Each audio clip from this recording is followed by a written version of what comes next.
నమస్కారం orange news కి స్వాగతం హెడ్లైన్స్ చూద్దాం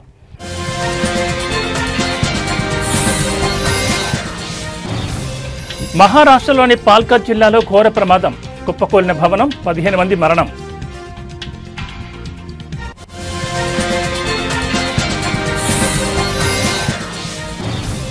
కర్ణాటకలోని ఓ చిన్న గ్రామంలో విచిత్ర సంఘటన నల్లూరు గ్రామంలో ఓ సాధారణ నాటుకోడి నీలం రంగులో గుడ్డు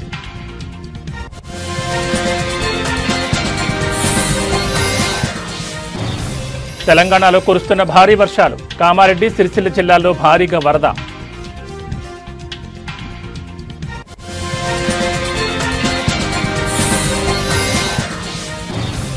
విశాఖలో 3 రోజుల జనసేన విస్తృత స్థాయి సమావేశాలు ఇవాళ రేపు పార్టీ అంతర్గత అంశాలపై చర్చ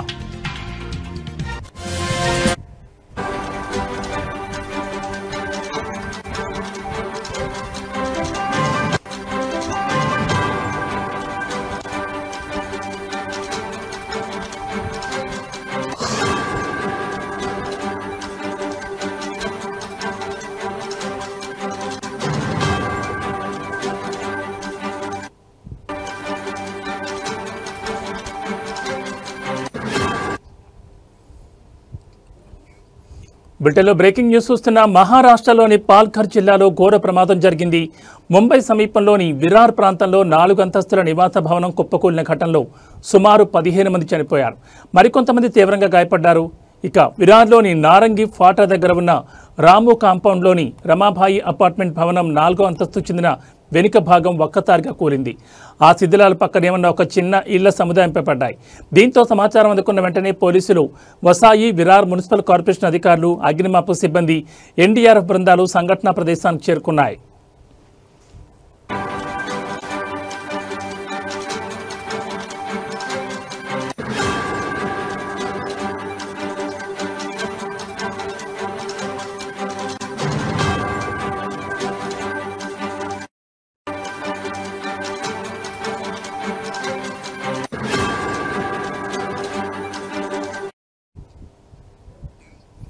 ఇక రాత్రంతా ముమ్మరంగా సహాయక చర్యలు కొనసాగాయి. శిథిలాల కింద చిక్కుకున్న వారిని బయటకు తీసేందుకు సహాయక బృందాలు 20 గంటలుగా తీవ్రంగా కష్టపడుతున్నాయి. ఇప్పటి వరకు శిథిలాల కింద నుంచి 11 మందిని సురక్షితంగా బయటకు తీసుకురాగా గాయపడిన వారిని విరార్, నలసోపారాలోని ఆసుపత్రులకు చికిత్స కోసం తరలించారు. కొందరికి ప్రాథమిక చికిత్స చేసి డిశ్చార్జ్ చేశారు.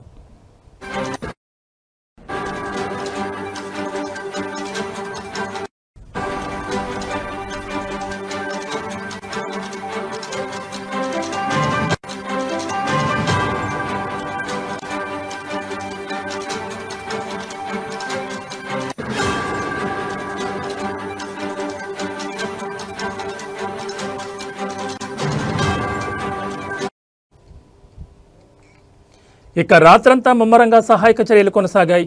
శిథిలాల కింద చిక్కుకున్న వారిని బయటకు తీసేందుకు సహాయక బృందాలు 20 గంటలుగా తీవ్రంగా కష్టపడుతున్నాయి. ఇప్పటి వరకు శిథిలాల కింద నుంచి 11 మందిని సురక్షితంగా బయటకు తీసుకురాగా గాయపడిన వారిని విరార్, నలసోపారాలోని ఆసుపత్రులకు చికిత్స కోసం తరలించారు. కొందరికి ప్రాథమిక చికిత్స చేసి డిశ్చార్జ్ చేశారు.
బులెటిన్లో మరో బ్రేకింగ్ న్యూస్ చూస్తున్నాం. కర్ణాటకలోని ఓ చిన్న గ్రామంలో జరిగిన ఓ విచిత్ర సంఘటన ఇప్పుడు అందరి దృష్టిని ఆకర్షిస్తోంది.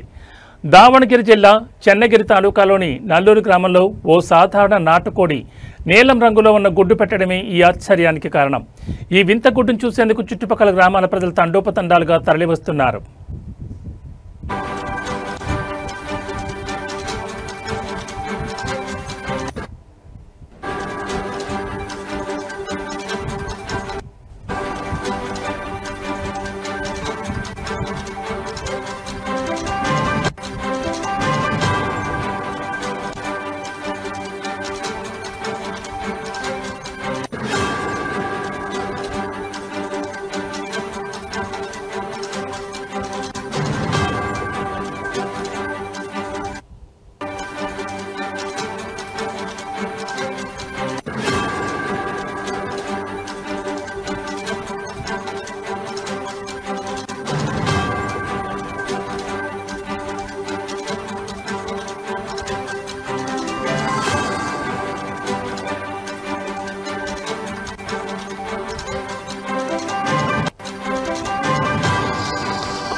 నల్లూరు గ్రామానికి చెందిన సయ్యద్ నూర్ అనే రైతు జీవనోపాధి కోసం 10 నాటుకోళ్లను పెంచుకుంటున్నాడు. వాటిలో ఒక కోడి తాజాగా నీలం రంగు గుడ్డు పెట్టడంతో ఆయన ఆశ్చర్యపోయారు. సాధారణంగా తెలుపు గుడ్లను చూసే ఆ ఊరి ప్రజలకు ఈ నీలం గుడ్డు అద్భుతంగా కనిపించింది. దీంతో ఈ విషయం ఊరంతా పాకి ఆ కోడి దాని గుడ్డు ప్రత్యేక ఆకర్షణగా మారాయి.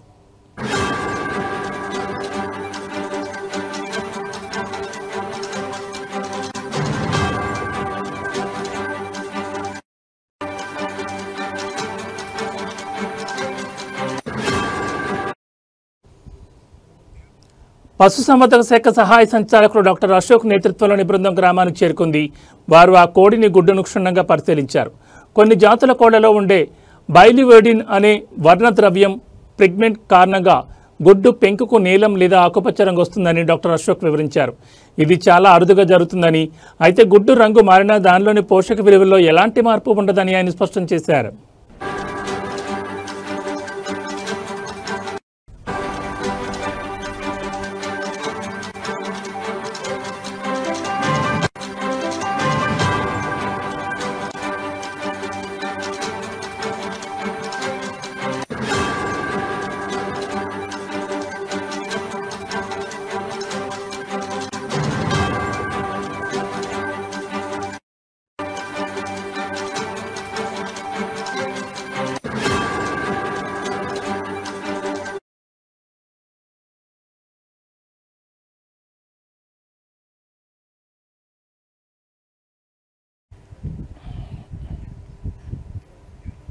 హిమాచల్ ప్రదేశ్లో రుతుపవనాలు సృష్టిస్తున్న విలయం అంతా ఇంత కాదు. కుంభవృష్టి, ఆకస్మిక వరదలు, కొండచర్యలు విరిగిపడడంతో రాష్ట్రం అతలాకుతలమవుతోంది. ఈ ఏడాది జూన్ 20న వర్షాకాలం ప్రారంభమైనట్టు నుంచి ఇప్పటి వరకు వివిధ ప్రమాదాల్లో 300 మందికి పైగా ప్రాణాలు కోల్పోవడం పరిస్థితి తీవ్రతకు అద్దం పడుతోంది. రాష్ట్ర వ్యాప్తంగా వేల కోట్ల రూపాయల ఆస్తి నష్టం సంభవించినట్లు అధికారులు అంచనా వేస్తున్నారు.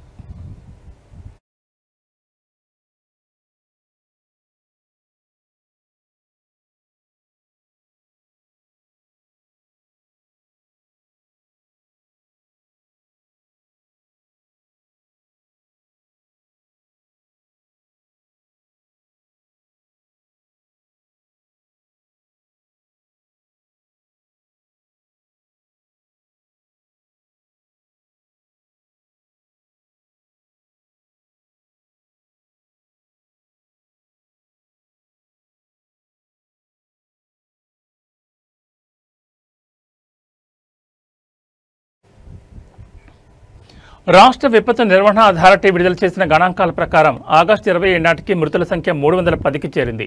వీరిలో 158 మంది నేరుగా వర్ష సంబంధిత ప్రమాదాలైన కొండచర్యలు విరిగిపడడం, ఇళ్లు కూలిపోవడం, వరదల్లో కొట్టుకుపోవడం, విద్యుత్ షాక్ వంటి కారణాలతో మరణించారు.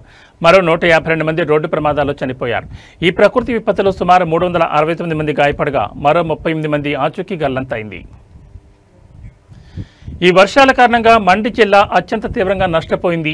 ఒక్క మండి జిల్లాలోని 51 మరణాలు సంభవించగా కాంగ్రాలో 49, చంబాలో 36, సిమ్లాలో 28 మంది మరణించినట్లు అధికారిక లెక్కలు చెబుతున్నాయి. మౌలిక సదుపాయాలకు జరిగిన నష్టం కూడా భారీ స్థాయిలోనే ఉంది. ప్రభుత్వ, ప్రైవేట్ ఆస్తుల నష్టం విలువ మొత్తం 2,62,336,36.38 లక్షలు దాటినట్లు ప్రాథమికంగా అంచనా వేశారు.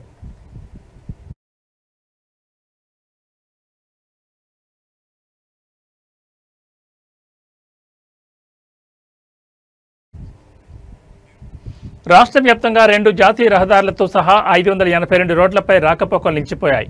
ముఖ్యంగా కులు, మండి, కాంగ్రా, సిమ్లా జిల్లాలపై ప్రభావం ఎక్కువగా ఉంది. కేవలం కులు జిల్లాలోని NH03, NH305 మార్గాలను అధికారులు మూసివేశారు. రాష్ట్ర వ్యాప్తంగా 1155 విద్యుత్ ట్రాన్స్ఫార్మర్లు, 346 తాగునీటి సరఫరా పథకాలు దెబ్బతిన్నాయి. దీంతో అనేక ప్రాంతాల్లో విద్యుత్, నీటి సరఫరాకు తీవ్ర అంతరాయం ఏర్పడింది.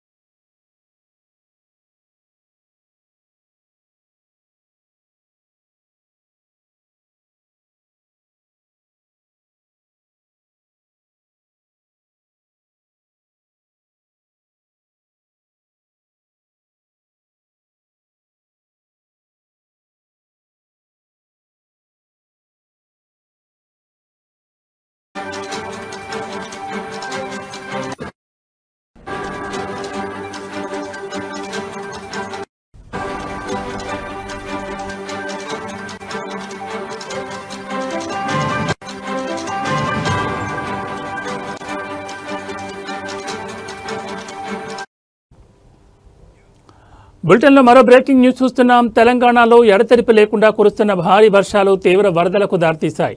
కామారెడ్డి, సిరిసిల్ల జిల్లాలో వరద నీటిలో సుమారు 30 మంది చిక్కుకుపోవడంతో వారిని రక్షించేందుకు భారత వాయుసేన రంగంలోకి దిగింది. కేంద్ర హోంశాఖ సహాయ మంత్రి బండి సంజయ్ కుమార్ చేసిన విజ్ఞప్తి మేరకు రక్షణ మంత్రి రాజ్నాథ్ సింగ్ వెంటనే స్పందించి సహాయక చర్యల కోసం హెలికాప్టర్ను పంపాలని ఆదేశాలు జారీ చేశారు.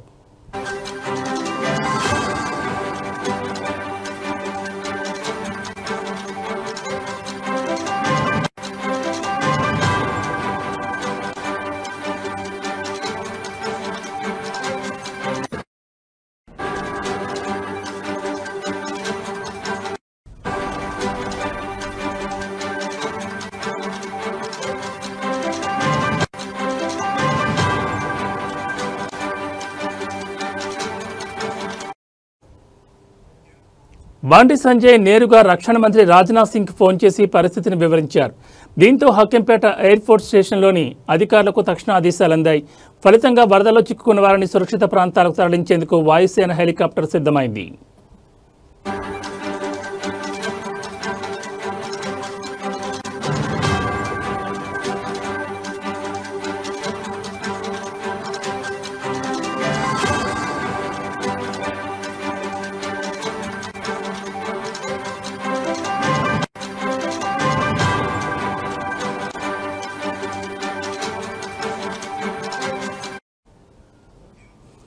మరోవైపు మెదక్, కామారెడ్డి జిల్లాలో వరద పరిస్థితి అత్యంత తీవ్రంగా ఉండడంతో భారత సైన్యం సహాయక చర్యలను ముమ్మరం చేసింది. ఆర్మీకి చెందిన ప్రత్యేక బృందాలు రంగంలోకి దిగి NDRF, SDRF స్థానిక అధికారులతో కలిసి పనిచేస్తున్నాయని సదరన్ కమాండ్ ఒక ప్రకటనలో తెలిపింది. ఆర్మీ, ఇంజనీరింగ్ టాస్క్ ఫోర్సులు దెబ్బతిన్న రహదారులను పునరుద్ధరిస్తూ అడ్డంకులు తొలగిస్తున్నాయి. వైద్య బృందాలు బాధితులకు తక్షణ సేవలు అందిస్తున్నాయి. ప్రత్యేక బోట్లు, ఇతర పరికరాలతో వరదల్లో చిక్కుకున్న ప్రజలను సురక్షిత ప్రాంతాలకు తరలించడంతో పాటు వారికి అవసరమైన సహాయ సామగ్రిని అందజేస్తున్నారు.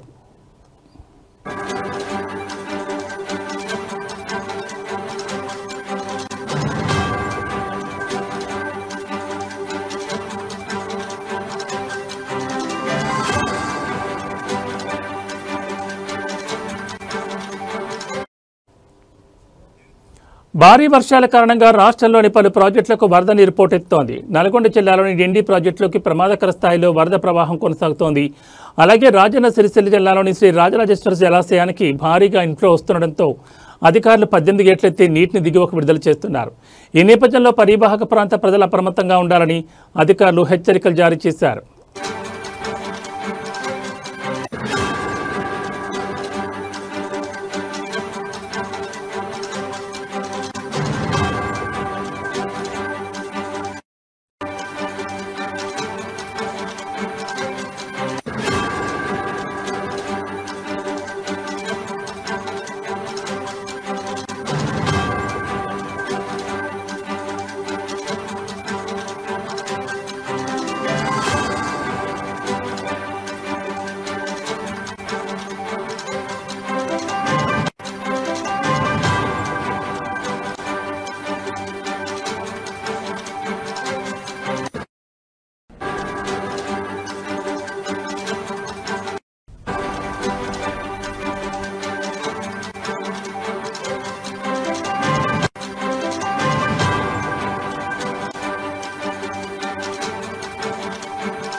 ఒక వాటర్ ఎఫెక్ట్తో ఇక్కడ వాగు ఉదయం అంటే పశువులను మేపడానికి వెళ్ళిన ఈ పశు కాపాడులో ఒక్కసారిగా వాగు ఇక్కడే ఆగిపోయి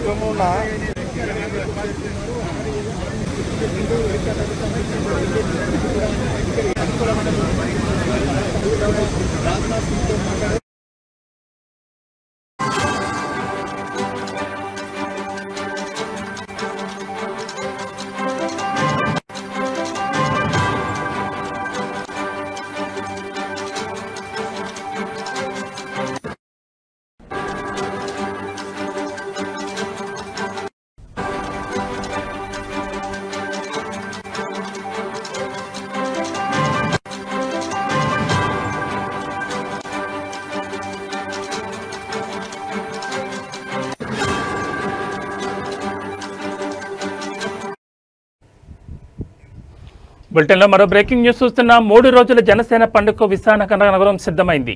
ప్రభుత్వంలో భాగస్వామ్యం తర్వాత పార్టీలో పరిస్థితులను సమీక్షించుకునేందుకు జరుగుతున్న సమావేశాలు కావడంతో శ్రేణులు ఉత్కంఠకు ఎదురుచూస్తున్నాయి. క్షేత్రస్థాయిలో సమస్యలు తెలుసుకునేందుకు ఎక్కువ ప్రాధాన్యం ఇవ్వబోతున్నారు ఆ పార్టీ చీఫ్ పవన్ కళ్యాణ్. ఇవాళ రేపు పార్టీ అంతర్గత అంశాలపై చర్చ జరుగుతుంది. బీచ్ రోడ్లోని వైఎంసీఏ ప్రాంగణంలో జనసేన లెజిస్లేటివ్ విభాగం భేటీ అవుతుంది. ఆ పార్టీకి చెందిన మంత్రులు, పార్లమెంట్ సభ్యులు, శాసనమండలి సభ్యులు పాల్గొంటారు. మధ్యాహ్నం రాష్ట్ర కార్యవర్గంతో పవన్ కళ్యాణ్ సమావేశమయ్యారు.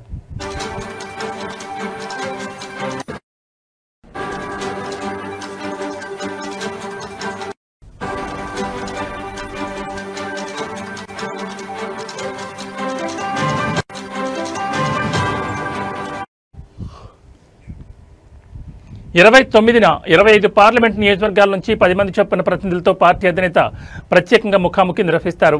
పార్టీ ఆవిర్భావం నుంచి జెండా మోస్తూ రాజకీయ ఒత్తిళ్లను తట్టుకుని నిలబడిన వాళ్లకు ప్రాధాన్యం ఇస్తారు. ఇక ఈ నెల 30 జరిగే సేనాని బహిరంగ సభపై జనసేనతో సహా రాజకీయ పక్షాలు ఉత్కంఠకు ఎదురుచూస్తున్నాయి. ఏపీ, తెలంగాణ నుంచి 15,000 మంది ప్రత్యేక ఆహ్వానితులతో ఈ మీటింగ్ జరగనుండగా ఇందిరా ప్రియదర్శిని స్టేడియంలో ఏర్పాట్లు ఊపందుకున్నాయి. వర్షాల కారణంగా ఎటువంటి ఇబ్బందులు తలెత్తకుండా జర్మన్ హ్యాంగర్స్ నిర్మిస్తున్నారు.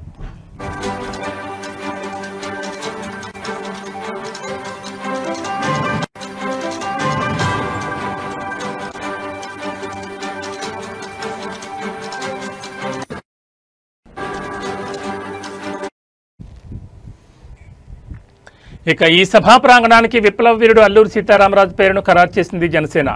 5 గేట్ల ద్వారా సభికులు నాయకత్వం వహించేందుకు ఏర్పాటు చేశారు.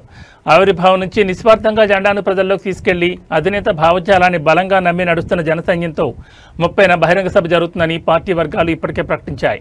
కూటమి ప్రభుత్వం వచ్చిన తర్వాత చేస్తున్న అనేక అభివృద్ధి సంక్షేమ కార్యక్రమాలు, వీటితో పాటు క్షేత్రస్థాయిలో సమస్యలు తెలుసుకోవడానికి సేనతో సేనాని బహిరంగ సభ కీలకమని పార్టీ వర్గాలు భావిస్తున్నాయి.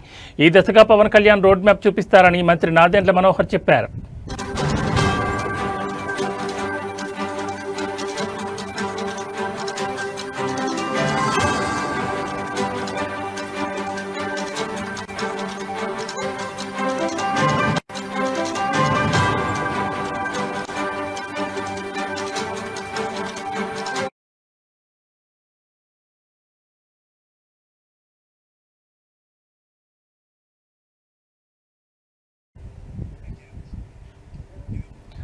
గాంధారి వరద బీభత్సం కలిగించింది. ఈ కష్టం సమయంలో ఎస్ఐ ఆంజనేయులు, సిబ్బంది, యువకులు చేసిన సహాయం చాలా గొప్పదని ప్రజలు హర్షం వ్యక్తం చేస్తున్నారు. ప్రభుత్వం ఇలాంటి విపత్తు సమయాల్లో మరింత వేగంగా స్పందించాలని కోరుతున్నారు. ఆ మహిళ ప్రాణాలను కాపాడిన వారికి కృతజ్ఞతలు తెలిపారు. ఇలాంటి సంఘటనలు జరిగినప్పుడు ప్రజలు ఒకరికొకరు సహాయం చేసుకోవడం చాలా ముఖ్యమన్నారు. వరదలు రాకుండా ముందు జాగ్రత్త చర్యలు తీసుకోవాలని, ఆ గుడి మునిగిపోవడం చాలా బాధాకరమని, దాన్ని పునరుద్ధరించడానికి అందరూ ముందుకు రావాలన్నారు. అధికారులు వరద పరిస్థితిని అంచనా వేసి ముందస్తుగా ప్రజలను హెచ్చరించాలని, ఈ వరదల వల్ల జరిగిన నష్టంపై త్వరగా ఒక నివేదిక తయారు చేయాలన్నారు.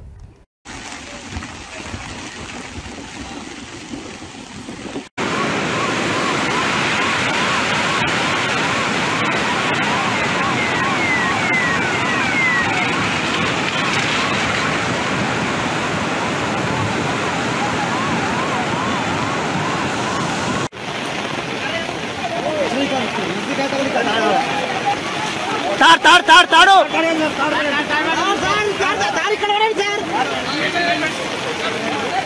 కృష్ణ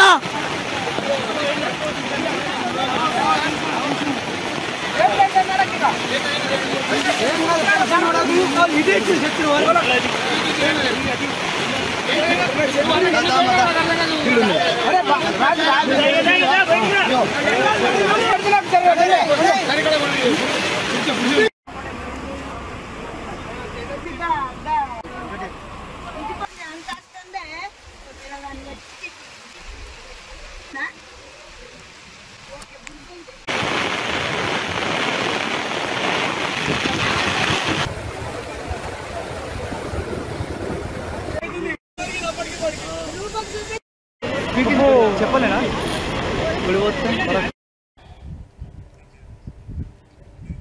కూటమి ప్రభుత్వం అభివృద్ధి లక్ష్యంగా పనిచేసుకుంటూ ముందుకు వెళ్తోందని రాయచూట్లో 3.30 కోట్ల అభివృద్ధి పనులకు నేడు శంకుస్థాపన చేయడం జరిగిందని మంత్రి మండిపల్లి రాంప్రసాద్ రెడ్డి పేర్కొన్నారు. అన్నమయ్య జిల్లా రాయచూట్లో ఆయన పలు అభివృద్ధి పనులకు శంకుస్థాపన చేశారు. ఈ సందర్భంగా ఆయన మాట్లాడుతూ రాయచూట్ని అభివృద్ధి చేయడమే లక్ష్యంగా కూటమి ప్రభుత్వం పనిచేస్తుందని, అభివృద్ధి సంక్షేమ పథకాలే కూటమి ప్రభుత్వానికి శ్రీరామ రక్షణని కొనియాడారు.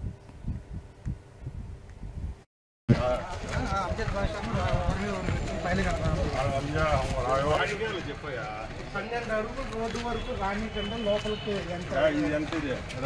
ఇది 12 అడుగులు.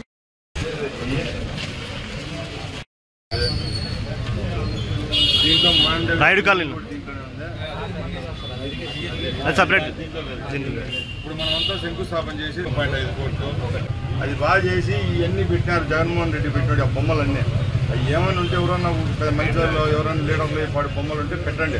లేకపోతే ఆ సర్కిల్లో యాక్సిడెంట్ అయితే చచ్చిపోతానో ఇది తగ్గింది, సైజ్ తగ్గింది. ఇంత పెట్టారు ఆడ నేతాజీ సర్కిల్, దాన్ని అంత తగ్గింది, సైజ్ తగ్గింది.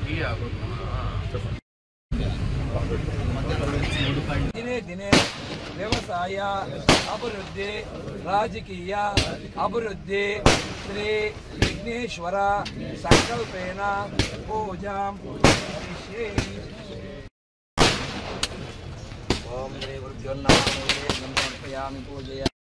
అద్భుతగాత్రాజాకామిదహట్టప్రదాజినే శ్రీమద్వేంకటనాథాయ శ్రీనివాసాయ మంగళ లక్ష్మీ సమేత మహాగణపతిదేవతాభ్యో నమః. ఇందిరా రమణ గోవింద.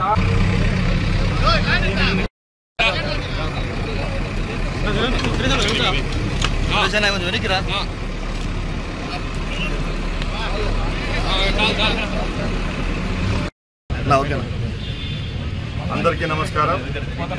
ఈరోజు రాయచోటి మున్సిపాలిటీ పరిధిలో సుమారు 3.5 కోట్ల రూపాయలతో సీసీ రోడ్లు, డ్రైనేజు, అలాగే మాండవ్య నది బ్యూటిఫికేషన్ కార్యక్రమానికి శంకుస్థాపన చేయడం జరుగుతూ ఉంది.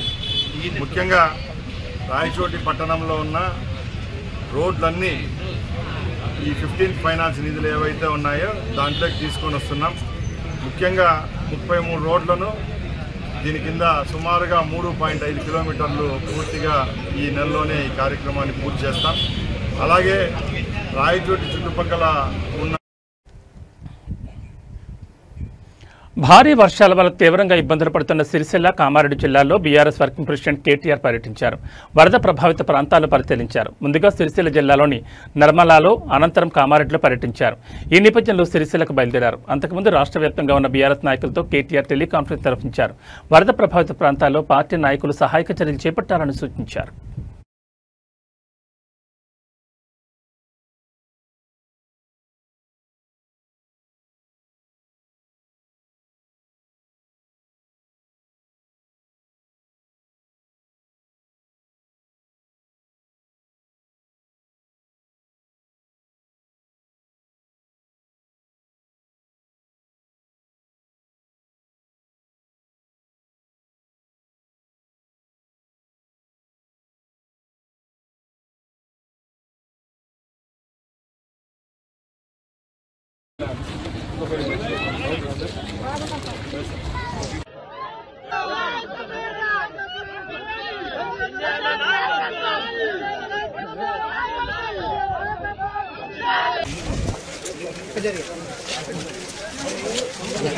సహాయక చర్యలు పర్యవేక్షించి ఆ కుటుంబాల్లో ధైర్యం నింపినందుకు వారితో నేను కూడా నిన్న మాట్లాడినాను. వాళ్ళు చిక్కుకొని పోయిన వాళ్ళందరితో కూడా. కానీ మరి ఈరోజు ఉదయం హెలికాప్టర్ వచ్చి వారు స్పందించి కాపాడినందుకు చాలా సంతోషం. నేను అధికారులను అభినందిస్తూ ఉన్నాను. చాలామంది పోలీస్ అధికారులు, చాలామంది రెవెన్యూ అధికారులు కూడా ఎక్కడికక్కడ అప్రమత్తంగా ఉండి గత 24 గంటలుగా స్పందించి పనిచేస్తున్నారు. ప్రభుత్వం పని చేసినా చేయకపోయినా, ప్రభుత్వం పెద్దలు పనిచేసినా పని చేయకపోయినా అధికారులు అప్రమత్తంగా ఉన్నందుకు, పనిలో నిమగ్నమైనందుకు అధికారులకు, మీడియా కూడా మొత్తం రాష్ట్ర వ్యాప్తంగా మరి అన్ని వార్తలు కూడా ప్రజల దృష్టికి తీసుకొస్తున్నారు. ఎక్కడెక్కడ ఇబ్బందులు ఉన్నాయో చెప్తున్నారు. నిర్మల్ జిల్లా లక్ష్మణచంద మండలం మునిపల్లి గ్రామంలో వాగు ప్రవాహంతో అవతల చిక్కుకుపోయిన పశువుల కాపరి రక్షణకు చర్యలు తీసుకుంటామని జిల్లా కలెక్టర్ అభిలాష్ అభినవ్ భరోసా ఇచ్చారు. కలెక్టర్ స్వయంగా సంఘటన ప్రదేశాన్ని పరిశీలించి గ్రామస్తులతో మాట్లాడి వివరాలు సేకరించారు. ఈ సందర్భంగా ఎన్డీఆర్ఎఫ్ బృందాలు గ్రామానికి చెందిన గజేతగాళ్లతో సమావేశమై రక్షణ చర్యల సాధ్యాసాధ్యాలను కలెక్టర్ చర్చించారు. ఇప్పటి వరకు కాపరికి డ్రోన్ సహాయంతో మొబైల్ ఫోన్, ఆహారం పంపినట్లు కలెక్టర్ తెలిపారు. అతన్ని సురక్షితంగా గ్రామానికి తీసుకురావడానికి అన్ని చర్యలు కొనసాగుతున్నాయని అన్నారు.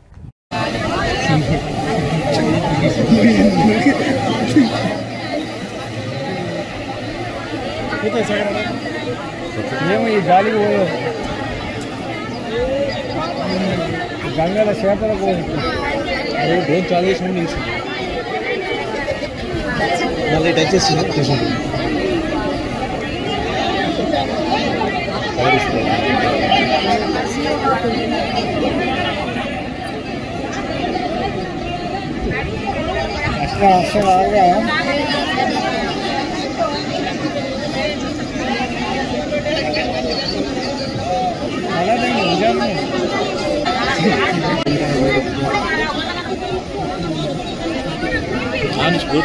అయితే అక్కడికి పోతే వేస్తే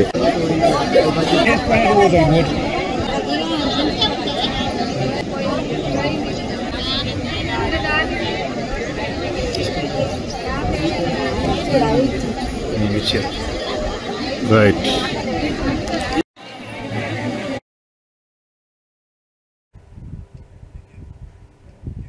ఇవి బులెటిన్ విశేషాలు. మరో బులెటిన్తో మళ్ళీ కలుసుకుందాం. నమస్కారం.